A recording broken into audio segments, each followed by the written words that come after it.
नमस्कार, स्वागत है आपका जनसत्य न्यूज में और आपके साथ में हूं फरहा सिद्दीकी। देश की सबसे सुरक्षित जगहों में से एक राष्ट्रपति भवन पर भी अब महामारी कोरोना वायरस का खतरा मंडरा रहा है। दरअसल राष्ट्रपति भवन में काम करने वाले एक सफाई कर्मी की बहू कोरोना पॉजिटिव मिली है।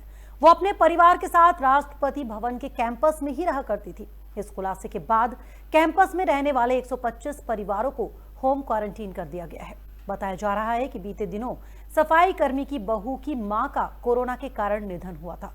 गांव में हुए उसके अंतिम संस्कार में सफाई कर्मी का पूरा परिवार शामिल होने पहुंचा था। इसके बाद पूरे परिवार को आइसोलेशन में भेज दिया गया था और उनका कोरोना टेस्ट किया गया था। सभी का कोरोना टेस्ट नेगेटिव आया, लेकिन बहू का रिजल्ट पॉजिटिव आ गया है। इसके बाद स्वास्थ्य विभाग ने कैंपस में रहने वाले 125 परिवारों को क्वारंटीन कर दिया है। इसमें 25 परिवार तो उसी ब्लॉक के हैं जहां ये परिवार रहता है।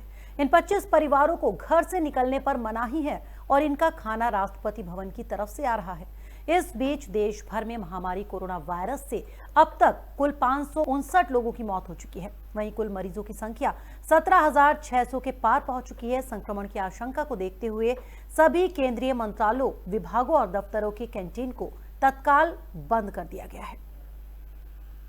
महामारी कोरोना वायरस का जमात कनेक्शन सामने आने के बाद यूपी पुलिस की कार्रवाई लगातार जारी है। पुलिस की तरफ से प्रदेश के हर जिले में जमातियों की तलाश की जा रही है और उन्हें क्वारंटीन किया जा रहा है।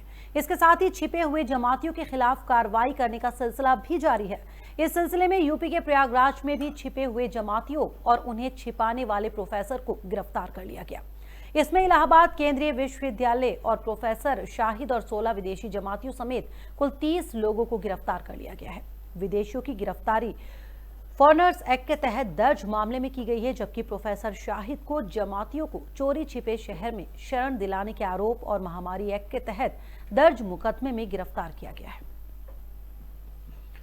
यूपी की योगी सरकार के बाद अब एमपी की शिवराज सरकार ने भी राजस्थान के कोटा से अपने बच्चों को वापस लाने की प्रक्रिया शुरू कर दी है।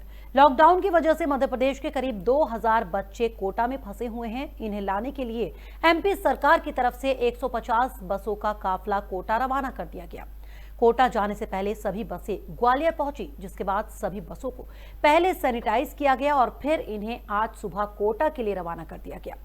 ग्वालियर के एसपी नवनीत भसीन ने कहा कि हर बस में पुलिस मौजूद रहेगी।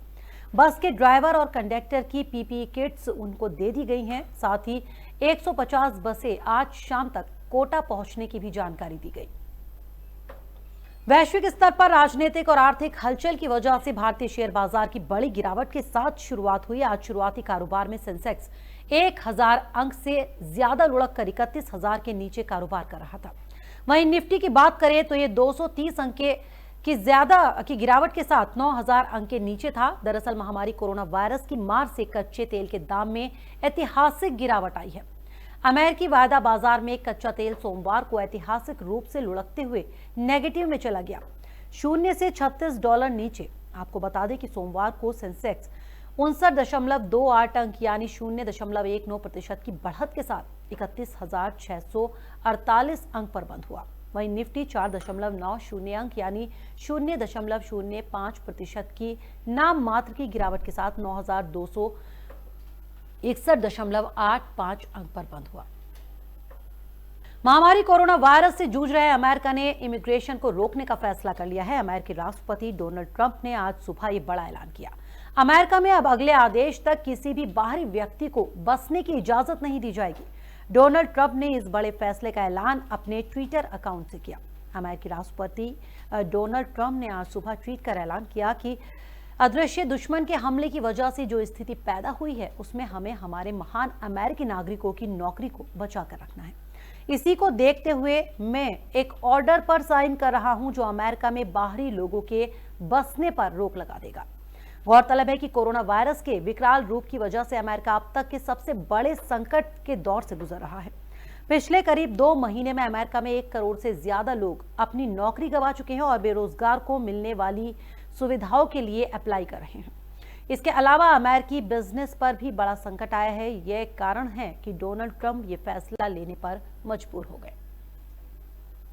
तो फिलहाल इस बुलेटिन में इतना ही। हमारे और वीडियो देखने के लिए जनसत्य न्यूज को सब्सक्राइब करें, शेयर करें और लाइक करें। नमस्कार।